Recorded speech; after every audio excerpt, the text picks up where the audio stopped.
Personne ne t'explique que l'esprit, si tu le laisses libre cours, devient ton pire ennemi. Ce n'est pas la vie qui t'écrase, mais le poids accumulé de tes propres pensées.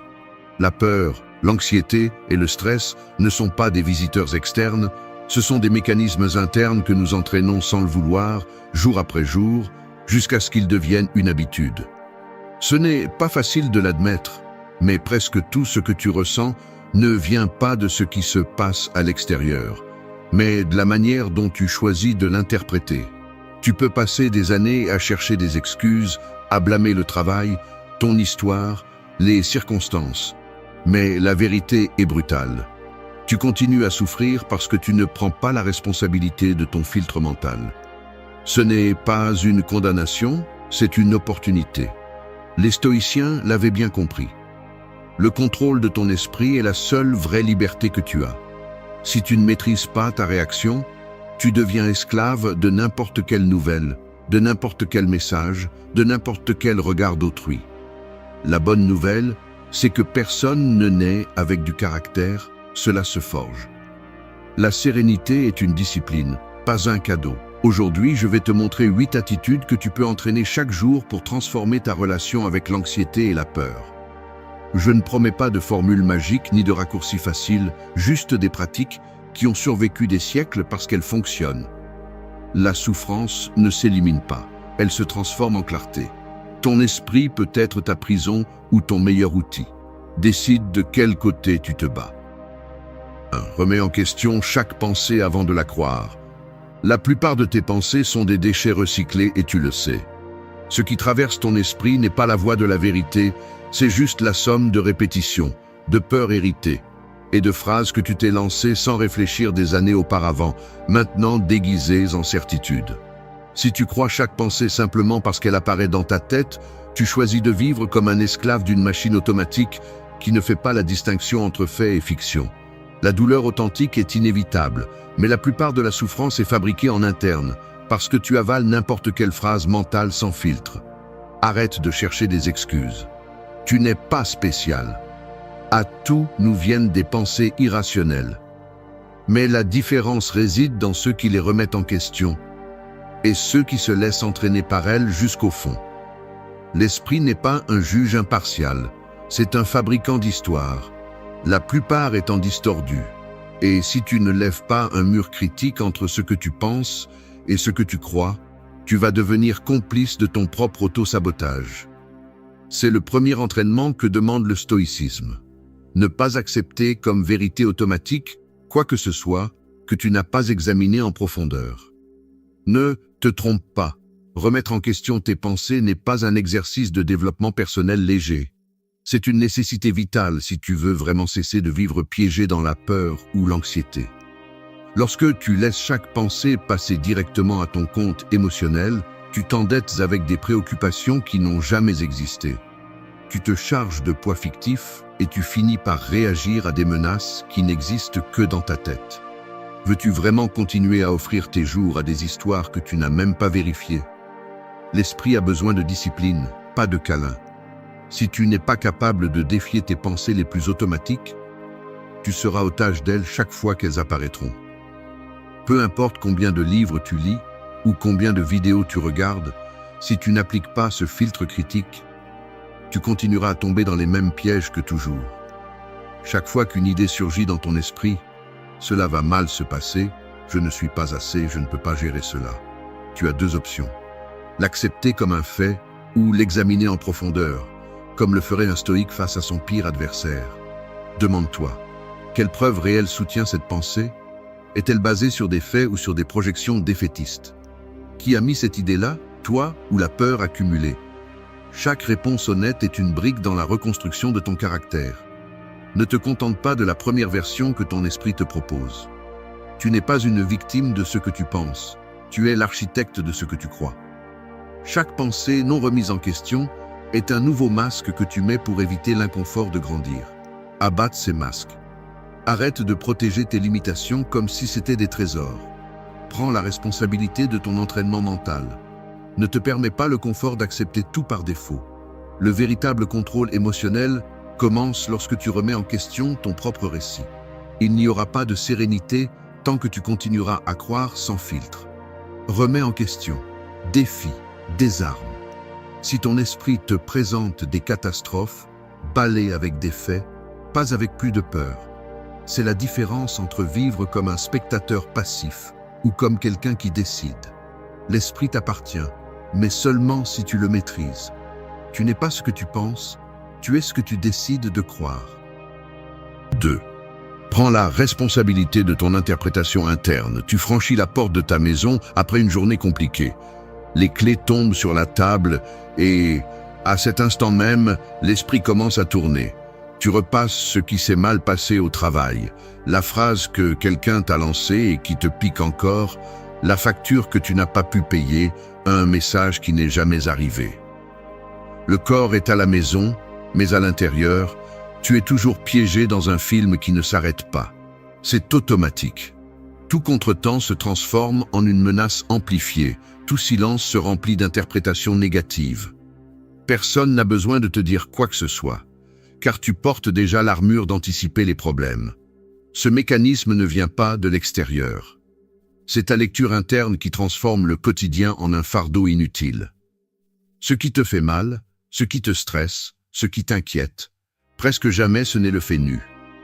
C'est l'interprétation, cette traduction privée de la réalité, que, sans t'en rendre compte, tu décides d'accepter comme la seule version possible. Prends la responsabilité de ce qui se passe à l'intérieur. Tu n'es pas un simple spectateur de tes pensées, tu es l'éditeur qui décide quelle version de la journée reste. Si tu restes en pilote automatique, chaque frottement insignifiant se transforme en une crise, chaque erreur en une sentence, chaque regard d'autrui en une menace voilée. L'esprit, si tu le laisses sans supervision, fonctionne comme un filtre défectueux qui déforme tout ce qu'il reçoit. Et ce filtre, tu l'as construit au fil des ans, avec tes croyances, tes peurs, tes expériences mal digérées. Chaque fois que tu dramatises un détail, que tu assumes des intentions là où il n'y en a pas, que tu présumes que tout affecte plus que les autres, tu renforces ce filtre et multiplies inutilement le poids que tu portes. Ce n'est la faute de personne d'autre. Ici, il n'y a pas de victime de la réalité, seulement des responsables de l'interprétation. Le stoïcisme exige une honnêteté brutale. Ce que tu interprètes t'appartient, pas au monde. Le monde n'a pas l'obligation de s'adapter à tes attentes, ni de te protéger des inconforts. Si quelque chose t'irrite, t'angoisse ou te fait peur, commence par observer quelle histoire tu te racontes à ce sujet. Te dis-tu que tu ne devrais jamais te tromper, que le rejet est insupportable, que l'avenir apportera toujours des malheurs? Ces récits ne sont pas dictés par l'univers, c'est toi qui les fabriques et tu peux les changer. Il y a une différence cruciale entre subir un fait et multiplier cette souffrance par des interprétations automatiques. Tu ne gagneras pas en sérénité en accumulant des phrases toutes faites de développement personnel, mais en acceptant que chaque réaction émotionnelle est une conséquence de ta lecture interne, non de la brutalité des faits. Tu ne peux pas contrôler tout ce qui se passe, mais tu peux toujours choisir comment tu l'interprètes. C'est ça la véritable responsabilité. Cesser de chercher des coupables à l'extérieur et commencer à démanteler cette inertie interne qui te pousse à exagérer, à te victimiser ou à anticiper le pire. Tu n'es pas une marionnette de tes émotions, tu es l'auteur de ton récit mental. Si tu refuses de reconnaître cela, tu continueras à agir comme si le monde te devait quelque chose, ou comme si ton malaise était inévitable. Mais la vérité est autre. Ton interprétation t'appartient et personne ne peut la changer à ta place. Voici une phrase pour te le rappeler. Porter des interprétations toxiques est une décision, pas une condamnation. Être responsable de ton interprétation interne est le pas le plus inconfortable et en même temps le plus libérateur. Cela exige que tu cesses de te justifier, que tu arrêtes l'inertie de tes justifications automatiques et que tu te regardes en face sans détour. Je ne te promets pas que ce sera facile ni rapide, mais je te promets que c'est réel. La liberté émotionnelle n'arrive pas lorsque tout à l'extérieur s'organise, mais lorsque tu es capable de questionner, d'ajuster et de choisir ta propre lecture de ce qui se passe. Le monde continuera d'être imparfait. La différence est de savoir si tu choisis de vivre comme un otage de tes interprétations ou comme le maître de ton esprit. C'est aussi simple que cela et aussi difficile. 3. Affronte de petites peurs chaque jour. Il faut l'admettre. La plupart d'entre nous préfèrent vivre avec de petites peurs plutôt que de les affronter réellement. Je le dis sans détour, car il est inconfortable de reconnaître que souvent, la peur n'est pas une réaction ponctuelle, mais une habitude enracinée que nous alimentons par l'évasion et la routine. Il est plus facile de rester dans la tranchée de ce que l'on connaît, à négocier avec ses propres limites, que de sortir pour exposer cette insécurité, même si c'est dans quelque chose de minime. Ce mécanisme a sa logique. La peur, en petite dose, ressemble à une alarme tolérable que l'on n'éteint jamais complètement, mais qui ne vous laisse pas avancer non plus. Vous la gardez là, comme une part d'anxiété que vous acceptez de payer quotidiennement pour éviter le risque de ressentir de la honte, du rejet ou de l'inconfort. Mais chaque fois que vous cédez, que vous choisissez de ne pas regarder de front cette peur concrète, répondre à un appel, exprimer une opinion inconfortable, dire non. Quand quelque chose ne vous convient pas, vous renforcez une structure interne de fragilité. La peur devient partie intégrante de votre mobilier mental et, sans vous en rendre compte, vous commencez à concevoir votre vie autour de ce que vous évitez. Ce n'est pas un hasard. Le cerveau recherche l'économie émotionnelle. Il préfère ce qui est connu même si cela implique de se résigner à une version réduite de soi-même. Vous ignorez l'invitation, vous reportez la conversation, vous remettez à demain la tâche difficile. Tout cela semble mineur, jusqu'à ce que cela devienne votre norme. C'est un mécanisme automatique. Éviter de petits défis aujourd'hui fabrique de grandes barrières demain. La peur grandit proportionnellement à l'abandon de l'action. Chaque décision d'éviter est un investissement dans l'impuissance future. Personne ne se réveille un jour paralysé par la peur de rien. C'est le résultat accumulé de centaines de micro-abandons quotidiens. L'esprit enregistre. Cela, vous ne l'affrontez pas, donc cela doit être dangereux. Ainsi s'installe le cycle. Vous évitez, vous vous sentez soulagé. Mais la prochaine fois, la peur est plus forte et votre muscle de la confrontation plus faible. C'est ici que le stoïcisme devient brutalement pratique. Il ne s'agit pas de forcer de grandes prouesses ni de devenir téméraire, mais de comprendre que la seule façon de réduire le pouvoir de la peur est de l'exposer à la lumière de l'action, même en dose minimale. L'entraînement n'est pas héroïque, il est méthodique. Chaque fois que vous choisissez un petit inconfort plutôt que l'évasion, vous modifiez l'architecture de votre caractère. Ne sous-estimez pas l'effet cumulé d'affronter une petite peur chaque jour. C'est ce qui démantèle l'illusion que la peur est invincible. Vous ne surmonterez pas vos peurs en attendant le moment de vous sentir en sécurité. La sécurité est le résultat, pas la condition préalable. Vous n'agissez avec courage que lorsque vous acceptez que la peur sera là, mais ce ne sera pas elle qui décidera pour vous. Pas besoin de vous jeter dans le vide ni de faire de votre vie un défilé de défis absurdes. L'essentiel est de cesser de donner à la peur l'autorité de définir votre champ d'action. Rester confortable est une dette qui s'accumule. Aujourd'hui, le solde semble insignifiant. Demain, il sera insoutenable. Si vous recherchez la liberté émotionnelle, commencez par le minimum. Envoyez ce message, demandez ce dont vous avez besoin, tolérez le jugement des autres, sans vous justifier. Chaque micro-action est un vote en faveur de votre propre solidité. La peur ne possède que ce que vous n'osez pas regarder. Affronter de petites peurs chaque jour n'est pas une technique. C'est une déclaration d'indépendance. Personne ne va se battre pour vous dans cette bataille. Chaque pas inconfortable est une fracture dans la prison mentale que vous avez vous-même construite. Gagnez votre espace. Grandissez dans le minimum. Parce que le courage ne s'hérite pas, il se cultive. 4. Apprends à vivre avec l'incertitude. Vivre avec l'incertitude ressemble à marcher chaque jour sur un fil tendu qui traverse d'un bâtiment à un autre, mais le fil n'est pas visible. Et en dessous, le vide n'est pas réel, c'est juste la somme de tes projections et de tes peurs accumulées. Les pieds doutent, les muscles se tendent, les mains cherchent une rambarde qui n'existe pas. Chaque pas semble risqué, mais le danger presque toujours est une invention de l'esprit. Le corps réagit. Mâchoire serrée, respiration superficielle, le pouls accéléré comme si l'abîme était tangible.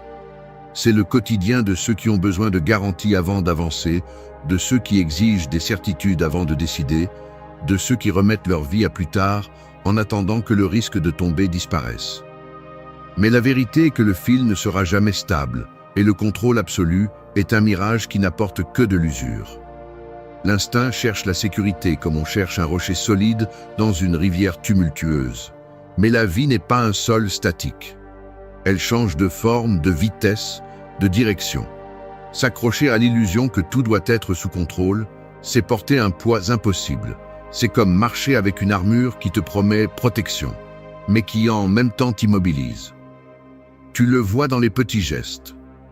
Cette longue pause avant d'envoyer un message important, le regard fixé sur l'écran en attendant une réponse qui n'arrive pas, le récapitulatif interminable de scénarios dans la tête avant de prendre une décision minimale. Il y a une profonde fatigue à vivre ainsi, comme si chaque mouvement devait être approuvé par une autorité invisible qui ne donne jamais son feu vert. Accepter l'incertitude n'est pas une résignation, c'est une maturité. Cela signifie cesser d'exiger de la vie des garanties qu'elle ne te donnera jamais. Cela nécessite de tolérer l'inconfort de ne pas savoir, la sensation d'être à la dérive, sans carte définitive. Mais juste là, dans cet espace inconfortable, c'est là que s'entraîne le véritable courage. Car avancer sans certitude est un acte de confiance radicale. Non pas dans l'avenir, mais dans ta propre capacité à t'adapter. Chaque fois que tu choisis de bouger malgré le fait de ne pas tout avoir clair, tu envoies un message direct à ton esprit. Je n'ai pas besoin de contrôler chaque variable pour agir. C'est la liberté que le stoïcisme propose. Et elle ne s'obtient pas en lisant de belles phrases, mais en affrontant l'instabilité, les yeux ouverts et le pas ferme. L'anxiété se nourrit de l'obsession du contrôle. Plus tu essayes d'anticiper tout, plus ta marge d'action se réduit. La vie ne s'arrête pas pour attendre ton autorisation. Et si tu refuses d'agir tant que tout n'est pas garanti, tu te condamnes à la paralysie déguisée en prudence. Répète ceci. Il n'y a pas de certitude, mais il y a une décision. Cette phrase est un rappel brutal que la seule chose sûre est ta capacité à choisir malgré la peur. Il n'est pas nécessaire de devenir insensible ni téméraire, juste d'abandonner l'attente enfantine que tout se déroulera selon tes calculs. Personne ne peut te promettre un parcours sans secousse, mais tu peux t'engager à ne pas laisser le doute décider pour toi. La sérénité, au final, n'arrive pas quand tout est prévisible, mais quand tu acceptes que la seule constante est le changement et que ton pouvoir réside dans ta capacité à t'adapter, non à contrôler. L'incertitude ne se supprime pas, elle se navigue. Fais de cette phrase une boussole. Chaque jour que tu tolères de ne pas savoir, que tu avances sans garantie, que tu te permets de ressentir le vertige sans céder à la panique, tu entraînes la partie la plus forte de ton caractère.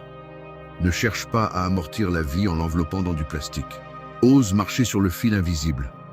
Car vivre avec l'incertitude n'est pas une condamnation. C'est la preuve que tu es toujours vivant et éveillé. 5. Ancre ton esprit dans le présent. Arrête d'hypothéquer ta vie pour l'avenir. C'est aussi simple que brutal.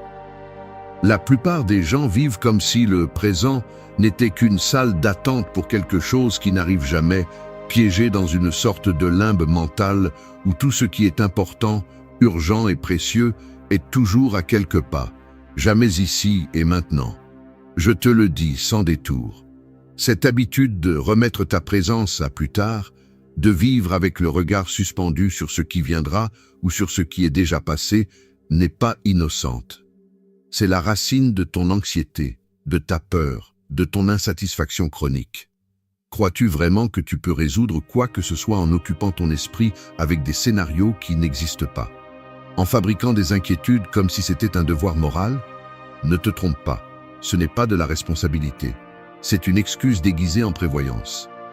L'anxiété est le prix que tu payes pour te refuser à être là où tes pieds se trouvent. Chaque fois que tu te surprends à ressasser de vieilles erreurs ou à projeter des tragédies futures, tu abandonnes le seul terrain solide que tu as, le présent. Il n'y a rien d'héroïque à être toujours distrait. Il n'y a aucun mérite à être le champion de l'anticipation catastrophique, ni de gloire à ressasser de manière obsessive ce qui aurait pu être. Ce que tu fais, en réalité, c'est affaiblir ton caractère offrir ton énergie à des fantômes et te vider dans des scénarios qui n'existent que dans ta tête. Le présent est inconfortable, car il exige que tu prennes tes responsabilités, que tu acceptes ce qui est, sans anesthésie ni report. C'est pourquoi tu fuis. C'est pourquoi tu préfères la fantaisie d'un avenir contrôlé à la rudesse du réel. Mais cette évasion a un coût. Chaque minute que tu ne vis pas, c'est un morceau de vie qui ne revient pas. Le stoïcisme n'est pas une philosophie de résignation, c'est une discipline de présence sauvage.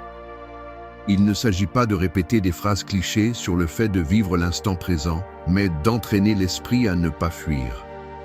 Je te le rends facile. Chaque fois que tu remarques que ta tête s'égare, que le défilé d'hypothèses, de menaces, de choses à faire impossibles commence, stoppe-la net. Reviens. Oblige-toi à regarder ce que tu as devant toi, même si cela te dérange, même si ce n'est pas idéal. Ta bataille n'est pas contre l'avenir ni contre le passé. Elle est contre le piège de la distraction interne. Chaque seconde où tu retrouves ta présence est une victoire réelle. Ne sous-estime pas ce muscle. Un esprit indiscipliné est un terrain fertile pour la peur. Un esprit entraîné dans le présent est un refuge inexpugnable. Ne te permets pas l'excuse facile de dire que c'est comme ça que tu es, que te préoccuper te prépare, que anticiper te protège.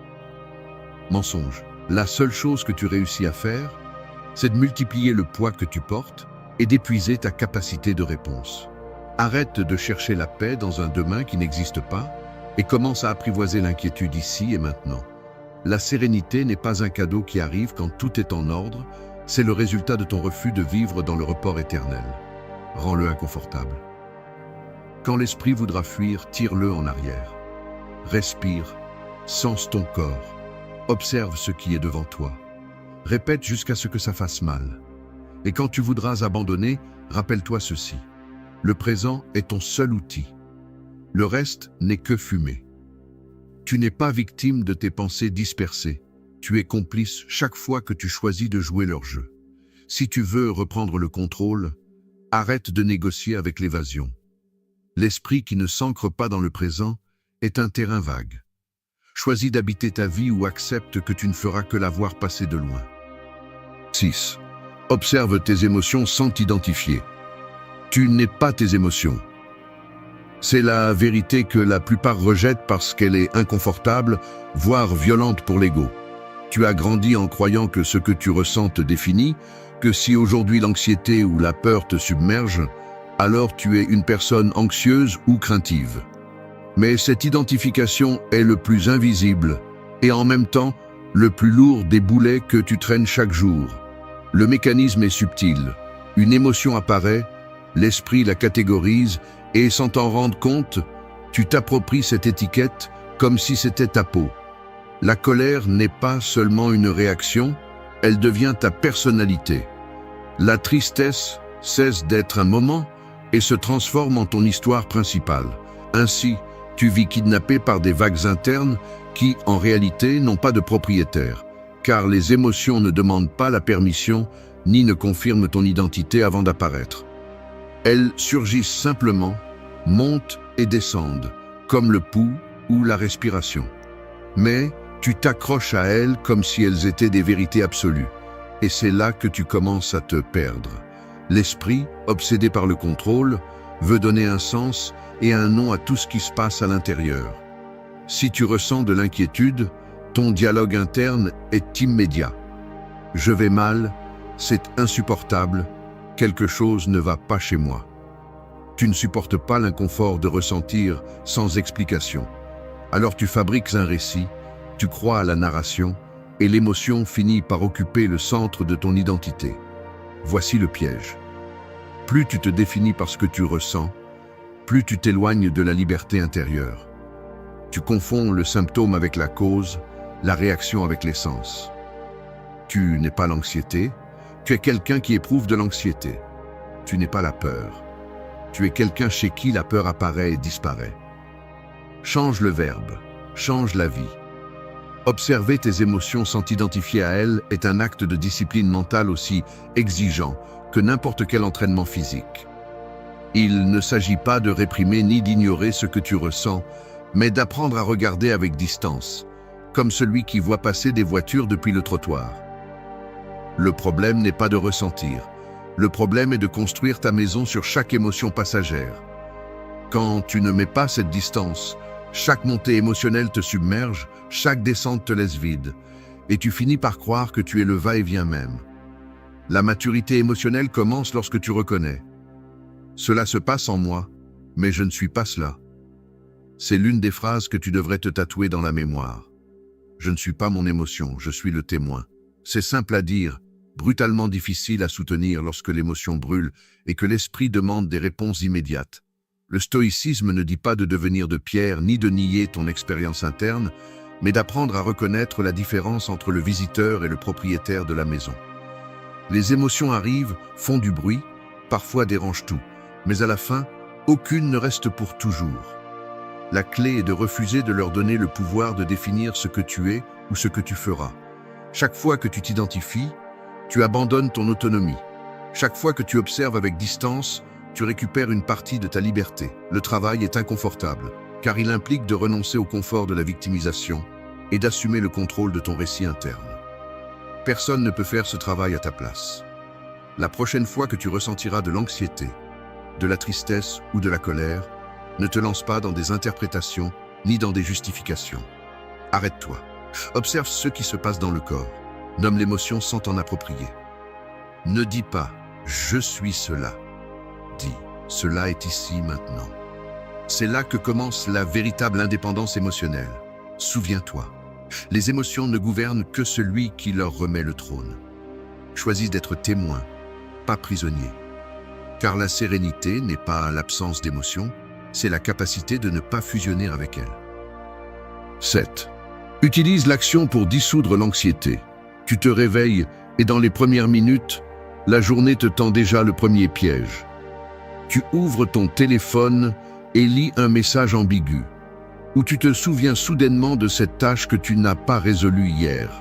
L'estomac se tend, l'esprit commence à fabriquer des scénarios de problèmes, et la sensation d'inquiétude s'installe sans demander la permission. Tu veux penser à autre chose, mais le malaise est toujours là, accroché comme une alarme que tu ne sais pas éteindre. Ce n'est pas un hasard, l'esprit, lorsqu'il détecte une menace. Réelle ou imaginée, entre en mode analyse infinie, repassant les mêmes pensées et multipliant l'anxiété à chaque tour. Le corps reste immobile, mais à l'intérieur, tu dépenses de l'énergie à anticiper des conséquences qui n'existent pas encore. Voilà comment fonctionne le cycle. L'inquiétude te paralyse, tu cherches du réconfort dans la pensée, et plus tu y penses, plus le poids que tu portes grandit. L'erreur centrale réside dans la stratégie. Essayer de résoudre l'anxiété depuis l'esprit, comme si penser davantage allait te donner du contrôle. Mais ce mécanisme ne fait que renforcer le problème. L'anxiété est une dette émotionnelle qui ne se paye pas par la spéculation, mais par le mouvement. Les stoïciens le savaient mieux que quiconque. Il ne suffit pas de comprendre ou d'analyser la peur, il faut agir, même si c'est un pas minime, pour que le cycle se fracture. Chaque fois que tu cèdes à l'inertie de l'inquiétude, tu deviens otage d'un processus mental qui se nourrit de paralysie. La pensée crée le scénario, l'inaction le transforme en réalité. La clé est de rompre cette séquence par une action délibérée, même si l'esprit crie que ce n'est pas le moment, que tu n'es pas prêt, que tu as besoin de plus de certitude. Observer le mécanisme est fondamental.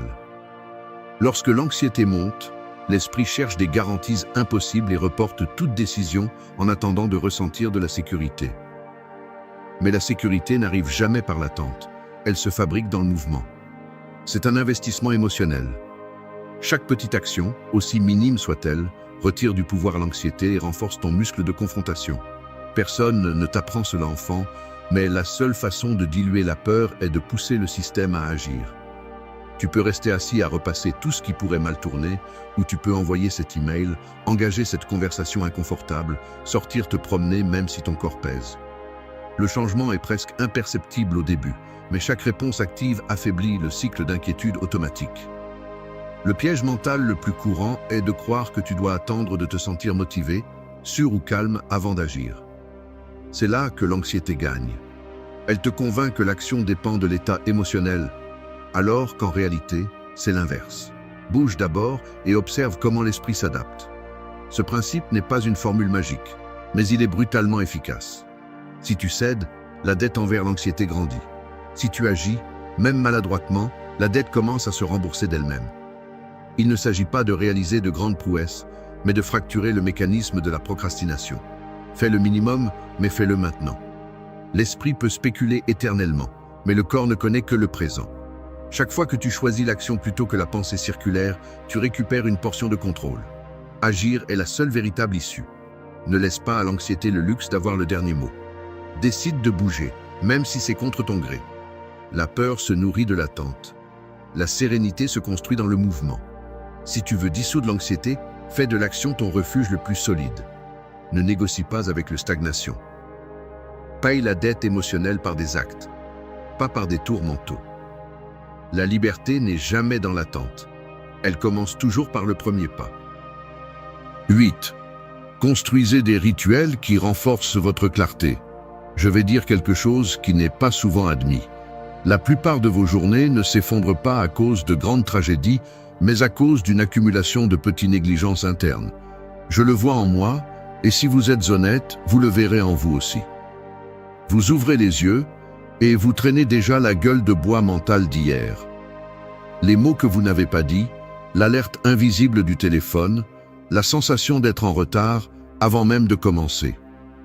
Vous vous préparez un café, mais vous ne savourez même pas la première gorgée, parce que votre tête est déjà en train de faire des listes, anticipant des échecs, passant en revue des comptes à régler. Votre attention est fragmentée, sautant comme une aiguille détraquée entre les stimuli, et même si votre corps bouge, la clarté est un luxe qui semble ne pas vous appartenir. Ce n'est pas que vous manquiez de volonté, c'est que vous avez transformé la dispersion en votre état de base. Chaque matin, l'esprit s'installe en mode automatique. Et quand vous vous en rendez compte, il est déjà midi, et vous n'avez même pas décidé quelle version de vous va piloter le reste de la journée. Ce que personne ne vous dit, c'est que cette brume mentale ne se dissipe pas d'elle-même. Ce n'est pas une question de chance, ni de génétique, ni d'attendre qu'un jour vous vous réveilliez l'esprit clair et la motivation intacte. Le chaos intérieur se combat avec de la structure, et c'est ici que les rituels entrent en jeu. Je ne parle pas de formules magiques ni de copier des routines d'autres dans des livres de développement personnel, mais de la construction délibérée d'ancrage personnel, de petites pratiques qui vous obligent à prendre le contrôle dès le premier instant. Je parle de détails concrets. Laissez le téléphone loin du lit pour ne pas commencer la journée en mode réactif. S'asseoir 5 minutes en silence pour respirer profondément avant de regarder n'importe quel écran. Écrire dans un carnet 2 lignes sur ce que vous voulez soutenir aujourd'hui, même si c'est inconfortable. Chaque geste est une déclaration. Aujourd'hui, je ne laisse pas mon esprit à la dérive. Le corps le ressent. Lorsque vous prenez cet espace, même minime, la tension dans les épaules baisse d'un demi-degré. La mâchoire se détend. Le pouls cesse de courir sans but. C'est presque imperceptible, mais la différence est réelle. Les rituels fonctionnent parce qu'ils envoient un signal clair au système. Ici, c'est moi qui commande, pas les impulsions, pas les notifications, pas l'anxiété héritée. Vous n'avez pas besoin de faire une retraite spirituelle, ni de vous lever à 5 heures du matin. Vous avez besoin d'un espace, même bref, où l'intention prend le dessus sur l'habitude. C'est inconfortable au début, parce que votre esprit va se battre pour revenir au pilote automatique. Mais chaque jour où vous maintenez le rituel, même maladroitement, vous renforcez le muscle de la clarté. Ne sous-estimez pas le pouvoir du minimum répété. L'esprit, tout comme le corps, a besoin de répétition pour changer de forme. Si vous commencez la journée en contrôle, même si ce n'est que pendant 10 minutes, vous n'êtes plus une victime de la dispersion des autres. Vous êtes l'architecte de votre présence. La clarté n'est pas un don réservé à quelques-uns. C'est une discipline qui se construit comme un mur de briques. Une chaque matin, sans excuse. Le monde peut être en chaos, mais vous décidez d'où vous vous reliez à ce chaos. Ritualisez la clarté, et le reste commence à s'organiser tout seul. Il y a une phrase que vous devriez retenir. Ce que vous répétez vous construit. Ne vous définissez pas par votre état mental d'aujourd'hui. Définissez-vous par le rituel que vous choisissez de maintenir chaque jour, même lorsque vous n'en avez pas envie. Parce que là, dans cet espace gagné à la sueur de votre front, se trouve la véritable différence entre vous laisser entraîner et choisir avec quelle mentalité vous allez vivre votre vie. Merci d'être resté jusqu'à la fin de la vidéo. Si vous avez tout vu, commentez « Je suis stoïcien » comme notre signe secret, indiquant que vous êtes un véritable apprenant du stoïcisme. N'oubliez pas de vous abonner et de liker la vidéo si elle vous a plu. Rendez-vous dans la prochaine vidéo et rappelez-vous, continuez à cultiver votre esprit stoïque.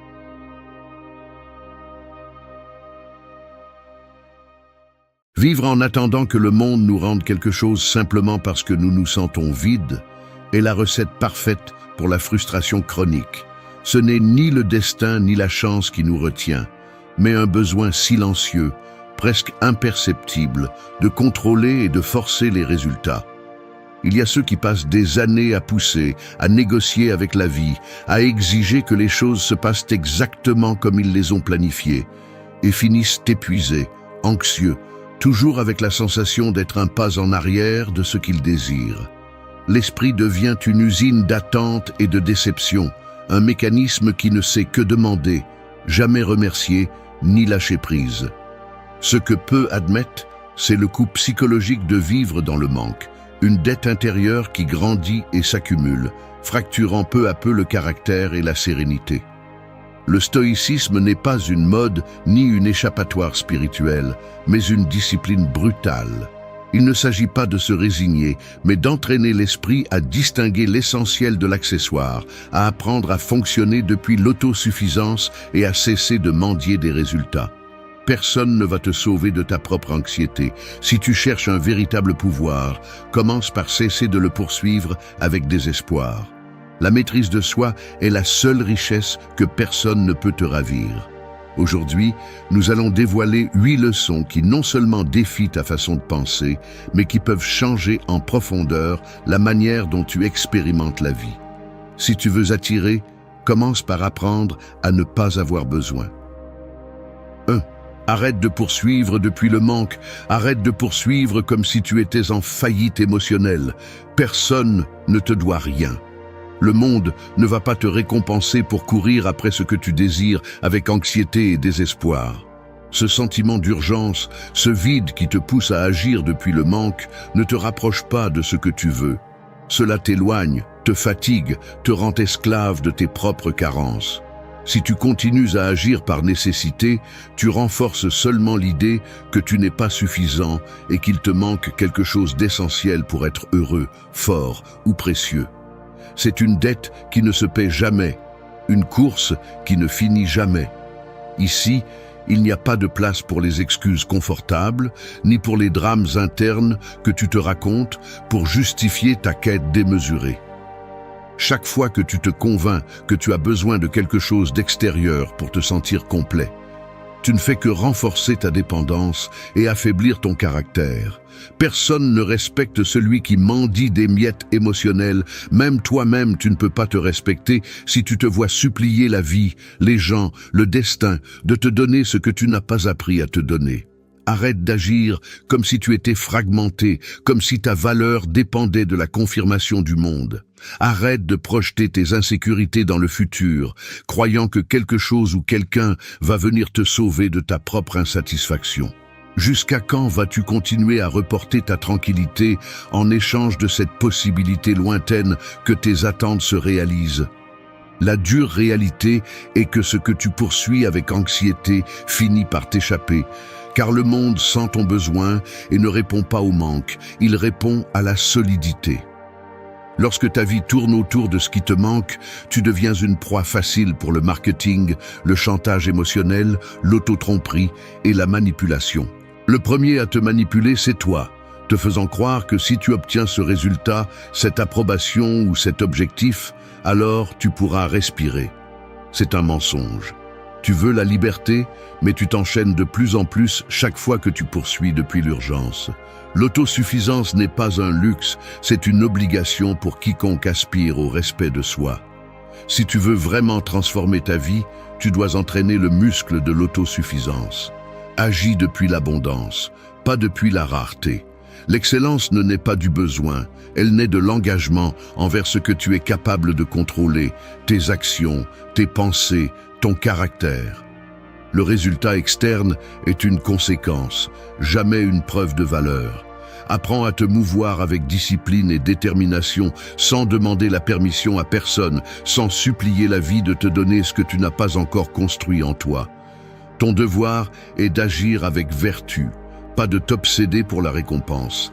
Arrête de regarder vers l'extérieur comme si la solution s'y trouvait. Le poids de ton anxiété pour le résultat est un fardeau inutile. Lâche-le une bonne fois pour toutes. Ce que tu attires n'est pas parce que tu poursuis, mais parce que tu es pendant que tu agis. Personne ne peut te combler si tu ne décides pas de cesser d'opérer depuis le vide. Tu n'attires que ce que tu es prêt à soutenir. Si tu veux du respect, commence par cesser de le mendier. Si tu veux des résultats, arrête de t'obséder avec eux et deviens excellent dans le processus. Si tu veux la paix, arrête de négocier avec ta propre esprit et accepte la vie comme elle vient, sans peur, sans attente toxique, sans ce filtre qui déforme tout. Le manque est une fracture que tu nourris chaque fois que tu choisis de poursuivre depuis la faiblesse. L'abondance est un choix quotidien, une discipline, pas un prix que quelqu'un te remet. Personne d'autre ne va te sauver de ton propre besoin. L'autosuffisance ne se négocie pas, elle s'entraîne. Fais-le maintenant, ta vie en dépend. 2. Maîtrise tes actions, pas les résultats. Tu te lèves et vérifies ton téléphone avant même d'ouvrir correctement les yeux.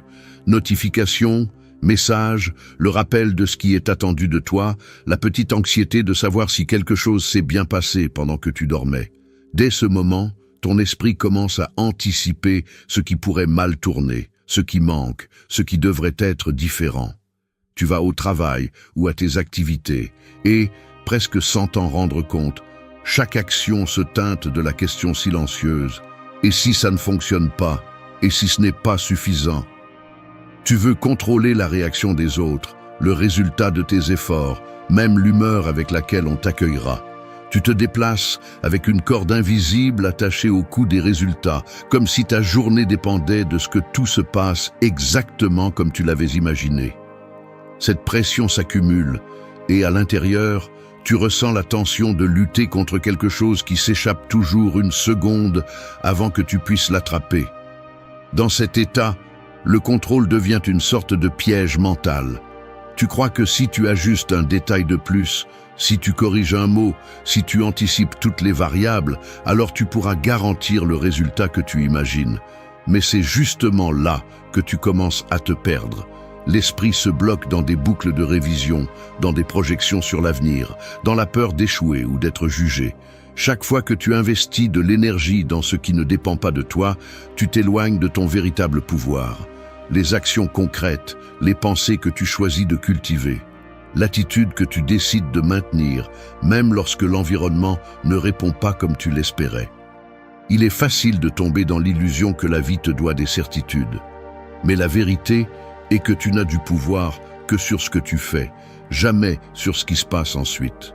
Une action t'appartient, le résultat, non. Le poison réside dans l'attente rigide. On t'a appris à mesurer ta valeur par ce que tu accomplis, par les applaudissements ou l'approbation extérieure, par le reflet qui revient de l'extérieur. Cela installe une fracture silencieuse.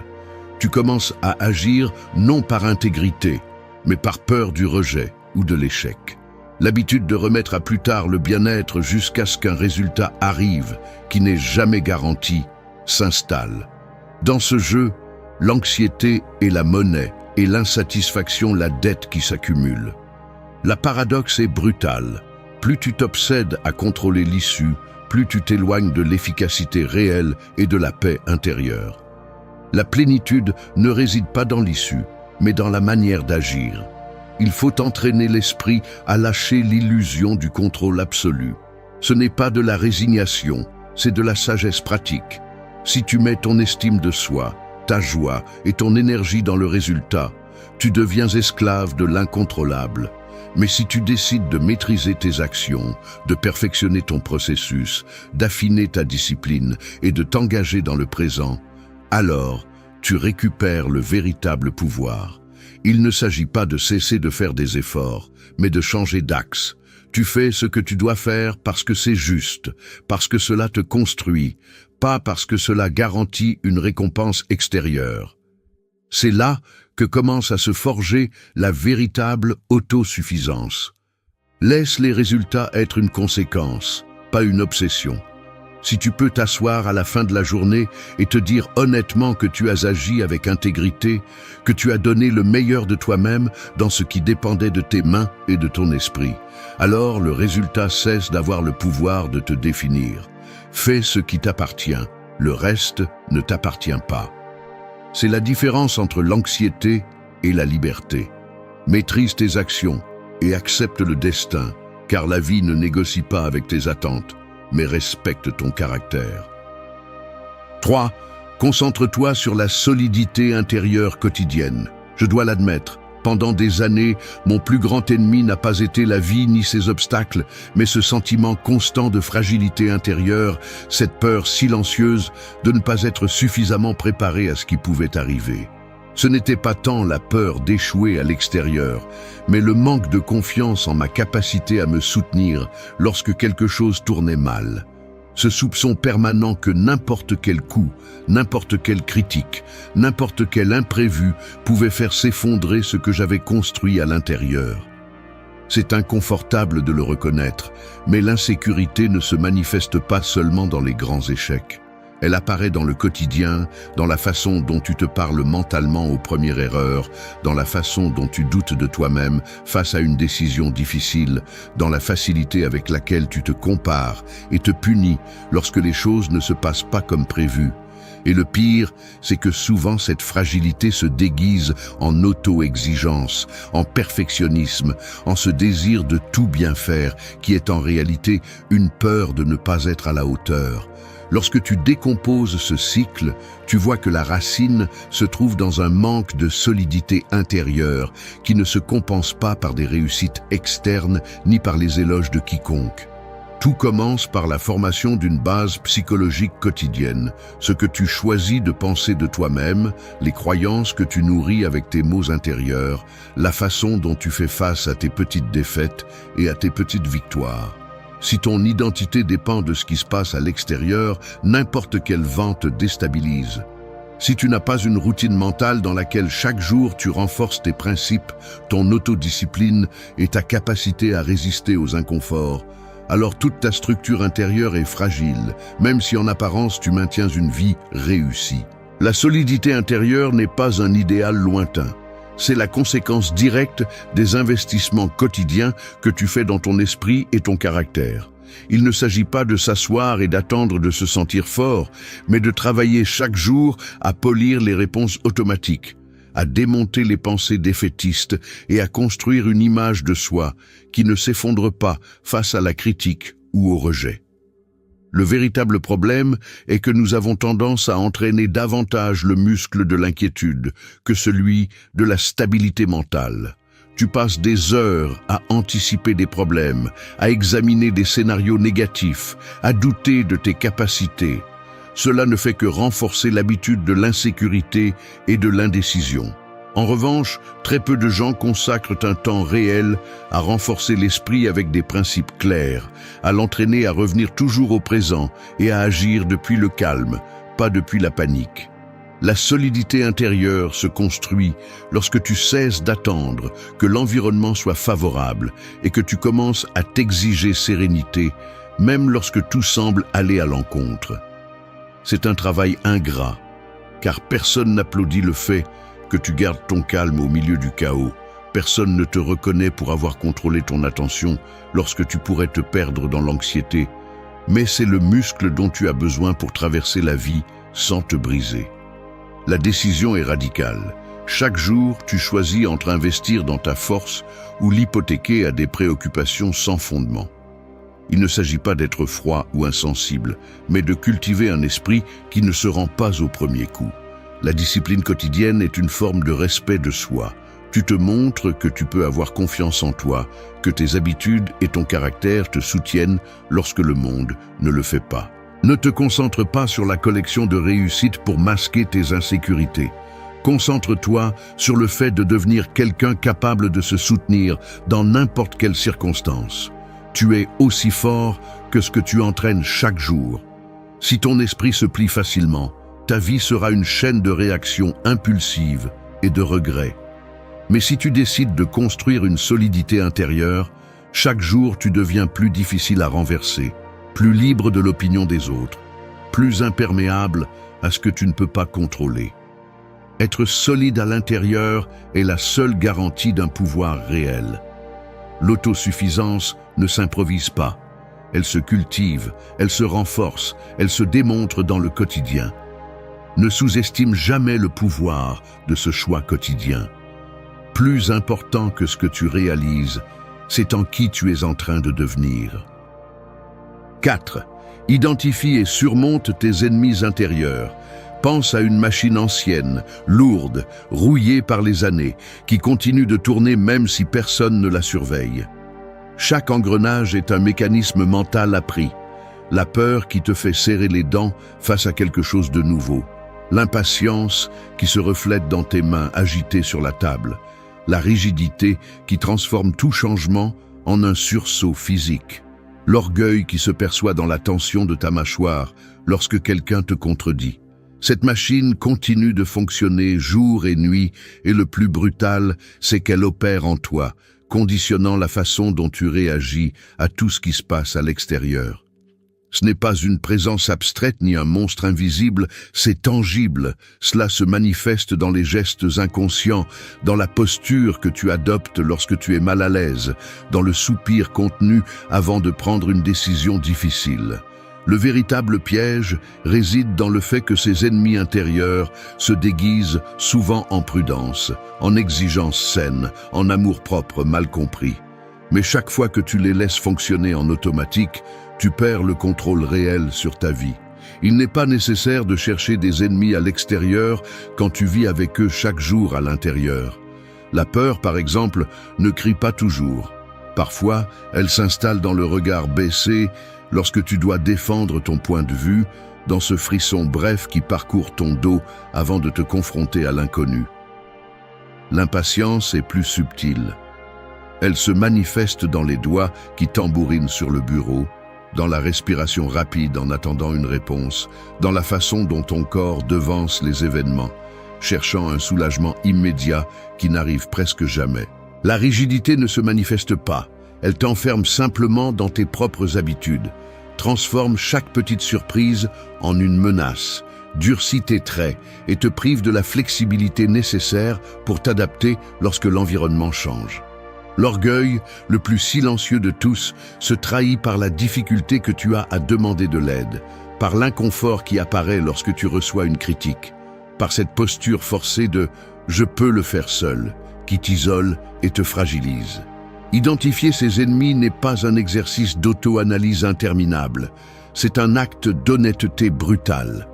Il suffit d'observer tes réactions physiques, ce nœud dans l'estomac lorsque tu crains d'échouer, la mâchoire serrée lorsque tu veux avoir raison à tout prix, la respiration saccadée lorsque ton anxiété te pousse à accélérer sans raison.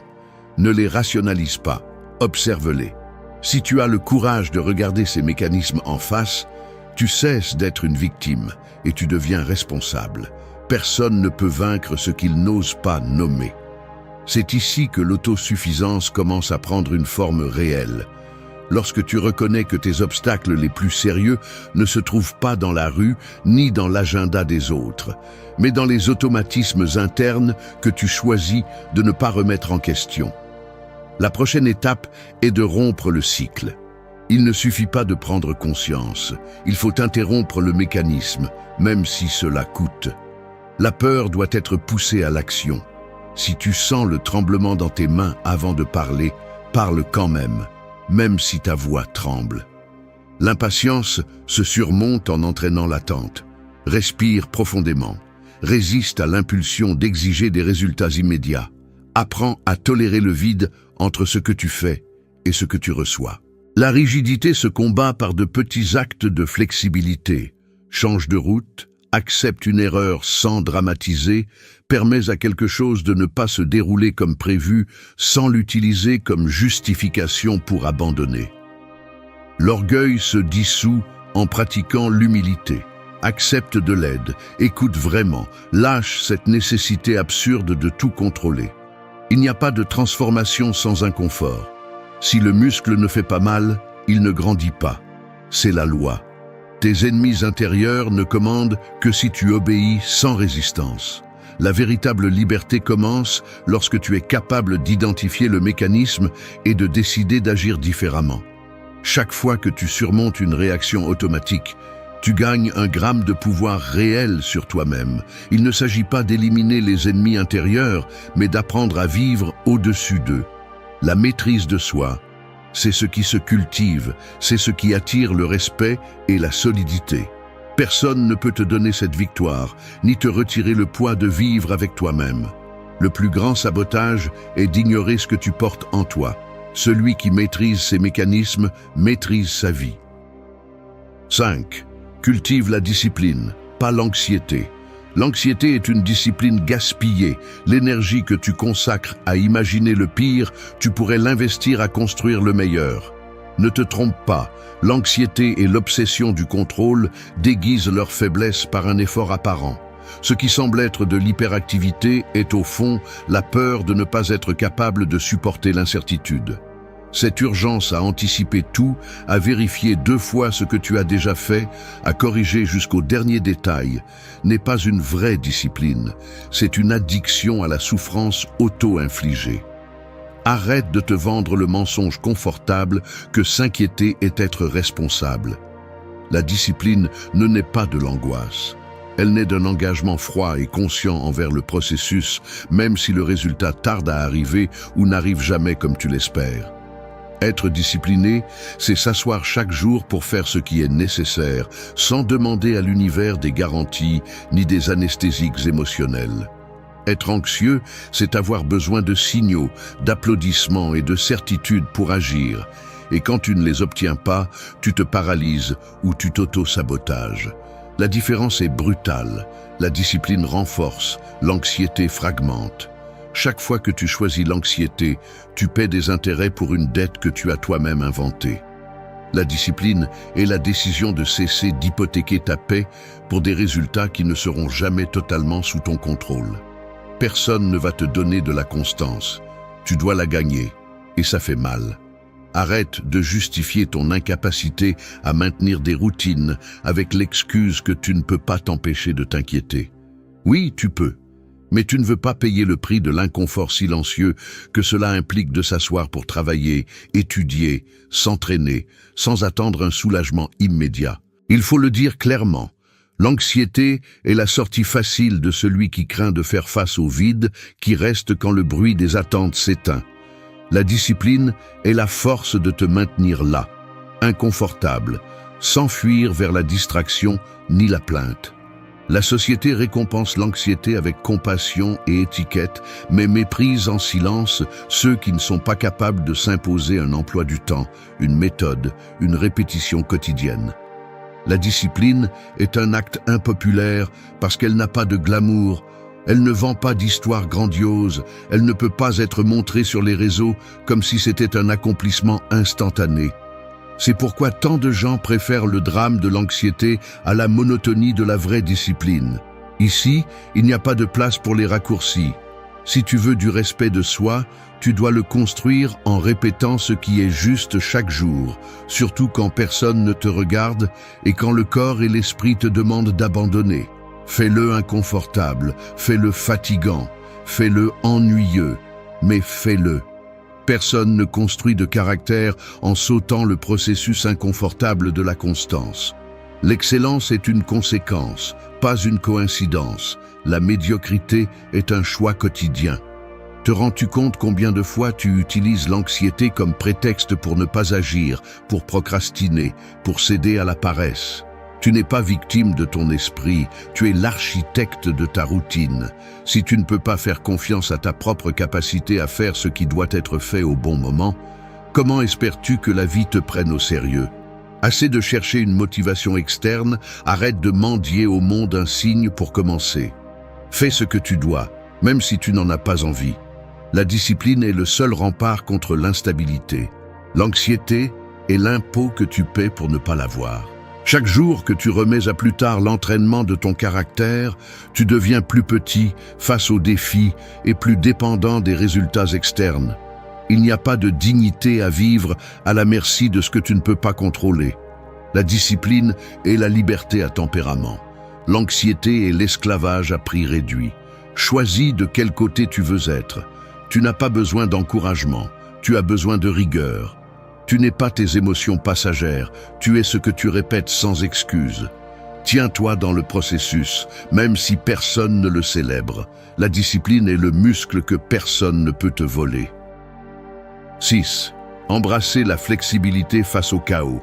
Personne ne va vous protéger du chaos. C'est la vérité qui fait le plus mal à accepter et celle qui peut vous donner le plus de liberté si vous avez le courage de la vivre sans anesthésie.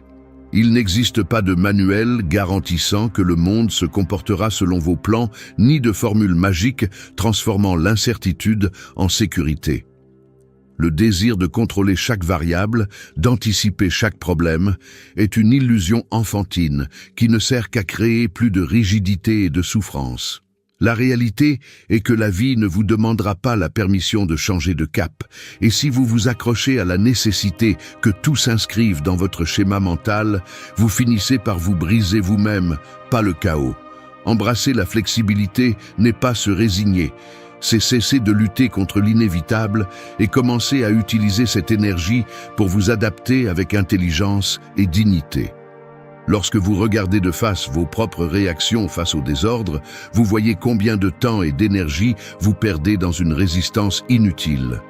Vous voulez que les choses se passent comme vous l'espérez, que les gens se comportent selon vos attentes, que la réalité s'adapte à votre carte mentale, et dans cette lutte silencieuse, vous ne parvenez qu'à plus de tension et d'épuisement.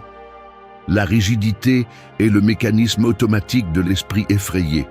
Elle vous fait croire que si vous gardez tout sous contrôle, rien ne pourra vous blesser, rien ne sortira du script. Mais derrière cette tentative désespérée de fixer chaque détail, il y a la peur de ne pas pouvoir vous soutenir si le monde se dérègle. Le véritable conflit ne réside pas dans ce qui se passe à l'extérieur, mais dans votre incapacité à lâcher l'idée que vous avez besoin de garanties pour aller bien.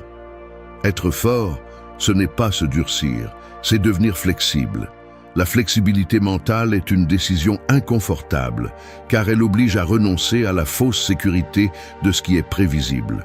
Il ne s'agit pas d'être indifférent ni de laisser tout passer sans intervenir, mais de comprendre que votre véritable pouvoir réside dans votre capacité à vous adapter à ce qui se passe, et non à imposer vos conditions à la vie. Chaque fois que vous choisissez de répondre plutôt que de réagir, que vous vous permettez d'ajuster votre attitude lorsque les choses changent, vous entraînez le muscle de la flexibilité. Cela implique d'accepter l'inconfort initial, de tolérer le vide de l'inconnu, de supporter le poids de l'incertitude sans céder à la panique. La flexibilité n'est pas une faiblesse, c'est la plus grande preuve de force psychologique. Seul celui qui sait se plier sans se briser peut traverser le chaos sans se perdre lui-même. Les croyances rigides sont les plus petites et les plus oppressives des prisons. Lorsque vous vous accrochez à la façon dont la vie devrait être, vous vous condamnez à une frustration perpétuelle, chaque fois que la réalité montre son indifférence à vos règles internes. Le conflit surgit lorsque votre sens de l'identité dépend de la stabilité des choses. Lorsque vous voyez le changement comme une menace et non comme une opportunité de croissance. La clé est de cesser de vous identifier à vos plans et de commencer à vous identifier à votre capacité à répondre de manière créative à tout tournant inattendu. Celui qui ne sait agir que dans des conditions idéales ne construira jamais de véritable force. La flexibilité s'entraîne chaque jour, dans les petits détails. lorsque vous acceptez qu'un contretemps ne définit pas votre valeur, lorsque vous modifiez votre approche sans perdre votre intégrité, lorsque vous lâchez le contrôle sur ce que vous ne pouvez pas changer et utilisez cette énergie pour améliorer ce qui dépend de vous. Vous n'êtes pas vos plans, vous êtes votre capacité à vous adapter. Cette phrase peut faire mal, mais c'est là que se trouve la liberté. Le chaos n'est pas votre ennemi. C'est la scène où se révèle en qui vous êtes en train de devenir. Si vous choisissez la flexibilité comme discipline, le désordre cesse d'être une menace et devient le terrain où se forge votre véritable caractère. 7. Fais confiance à ton processus sans chercher de validation. Tu franchis la porte du bureau, salues d'un signe de tête et t'installes à ton bureau. La routine commence. Tu ouvres tes emails, vérifies tes tâches, travailles sur ce qu'il faut. Pendant que tu avances, une partie de ton esprit calcule si ce que tu fais est suffisant, si le patron va le remarquer, si cela aura l'impact que tu espères. Tu te demandes, même si tu ne le dis pas à voix haute, si aujourd'hui quelqu'un va reconnaître l'effort, si le résultat sera assez bon pour que les autres le considèrent comme précieux. Cette pression silencieuse s'immisce entre chaque action, déforme le sens de ce que tu fais et te vole la capacité de profiter du processus. Sans t'en rendre compte, tu cesses de faire confiance à ton propre jugement et commences à dépendre du thermomètre émotionnel des autres pour valider tes pas. La journée avance et chaque fois que tu ne reçois pas de réponse, le poids s'accumule. Tu commences à douter si ce que tu fais a du sens ou si ce n'est qu'une tâche de plus pour faire passer le temps. C'est ici qu'un des mécanismes les plus nuisibles du caractère s'installe, la recherche désespérée de validation. Ce qui commence comme un besoin minimal de reconnaissance se transforme en un piège difficile à voir. Le moteur de tes actions cesse d'être l'engagement envers le processus et devient l'attente d'un applaudissement extérieur. Cela ne fait pas que t'épuiser, mais déforme aussi le sens de ton effort. Quand tu travailles uniquement pour être reconnu, tu perds le contrôle sur la signification de ton propre chemin. Le résultat est une sorte d'addiction psychologique. La dopamine de l'approbation des autres devient ta drogue, et quand elle manque, tout perd de sa valeur. Ainsi, ton estime de soi devient une montagne russe qui monte et descend selon la réaction, le commentaire ou le regard extérieur, et tu cesses d'être maître de toi-même. La pire erreur est de croire que la validation est une garantie de vérité ou de valeur. En réalité, c'est juste un reflet des attentes des autres et bien souvent une distorsion intéressée. Lorsque tu analyses les causes, tu vois qu'au fond de cette quête se cache une insécurité fondamentale, l'incapacité de faire confiance à son propre processus, de te soutenir dans ton jugement et dans ton effort sans avoir besoin du signal extérieur que tu es sur la bonne voie. Cela a des conséquences graves. La principale, tu ne te sens jamais suffisant, même lorsque tu atteins ce que tu t'étais fixé. Si l'environnement ne le célèbre pas, tu le minimises toi-même. Si l'environnement le critique, tu t'effondres même si ton travail est solide.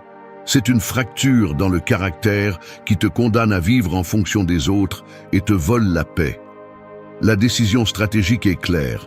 Cessez d'alimenter ce mécanisme et commencez à faire confiance au processus, même si personne ne le voit, même si personne ne le récompense.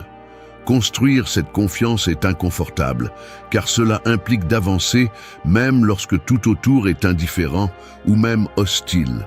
C'est s'engager dans tes actions pour la qualité de ce qu'elles représentent, pas pour ce qu'elles génèrent à l'extérieur. Si ton seul critère est la validation, tu n'auras jamais de contrôle réel sur ton chemin. Mais si tu choisis de te maintenir dans ton processus, quoi qu'il arrive, tu construis une solidité que ni les applaudissements ni les critiques ne peuvent te ravir. Il ne s'agit pas d'ignorer la réalité de l'environnement, mais de ne pas hypothéquer ta valeur aux yeux des autres. Chaque action que tu répètes par conviction renforce ton caractère et te rend imperméable à la fluctuation des opinions extérieures. La différence entre celui qui fait confiance à son processus et celui qui vit en mendiant l'approbation est brutale. L'un avance avec fermeté, l'autre se détourne à chaque signal. La validation est un prix fragile. La confiance, un investissement inébranlable. Tu n'as pas besoin de témoins pour être excellent. Fais le tien, même si personne ne le célèbre. C'est la véritable liberté. Lorsque tu prends la décision de te maintenir sans chercher de validation, le processus devient ton refuge et ta force. L'extérieur cesse de dicter ta valeur. Et là, sans t'en rendre compte, tu commences à attirer le respect, non pas parce que tu le cherches, mais parce que tu cesses d'en dépendre. 8. Transformer chaque obstacle en croissance. Ce que j'ai le plus de mal à admettre, c'est la colère silencieuse qui me traverse chaque fois que la vie met un obstacle sur mon chemin. Ce n'est pas une colère explosive, c'est ce type de tension muette qui s'installe dans la poitrine et serre la mâchoire. Je sens mon corps se durcir, ma respiration devient superficielle et mes épaules se chargent comme si elles portaient un sac à dos invisible de plus en plus lourd. Dans ces moments-là, la première chose qui apparaît n'est pas la réflexion, mais la réaction automatique. La plainte intérieure, le sentiment d'injustice, l'élan de me demander pourquoi moi, pourquoi maintenant. En arrière-plan, il y a une résistance enfantine à accepter que les choses ne vont pas se dérouler selon mon scénario, un rejet viscéral de l'inconfort de l'inattendu. Personne ne vous avertit combien il est douloureux de reconnaître qu'au fond, vous espérez que le monde vous facilite la tâche simplement parce que vous croyez faire suffisamment d'efforts. Cette lutte intérieure se traduit par des gestes concrets. Les mains qui cherchent le téléphone pour se distraire, les pas qui s'accélèrent sans destination claire, le regard qui se perd quelques secondes au plafond, cherchant une réponse facile qui n'arrive jamais. Ces obstacles quotidiens, une erreur au travail, une nouvelle qui vous déstabilise, une conversation difficile que vous ne pouvez pas éviter, se ressentent comme de petits coups qui s'accumulent et érodent la motivation. Le corps réagit avant l'esprit. L'estomac se noue, le dos se tend. La voix devient plus rauque même si vous essayez de le dissimuler. Tout en vous tente d'éviter l'impact, comme si l'inconfort était un ennemi et non une opportunité déguisée.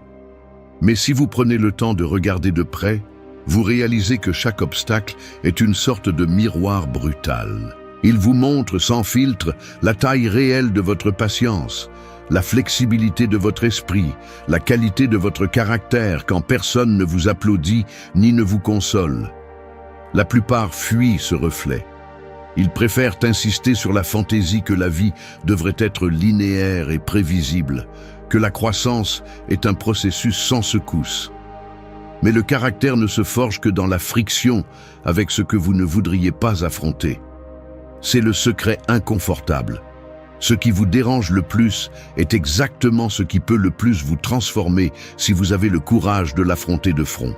L'obstacle est le filtre qui sépare celui qui souhaite simplement s'améliorer de celui qui est réellement prêt à payer le prix de la croissance.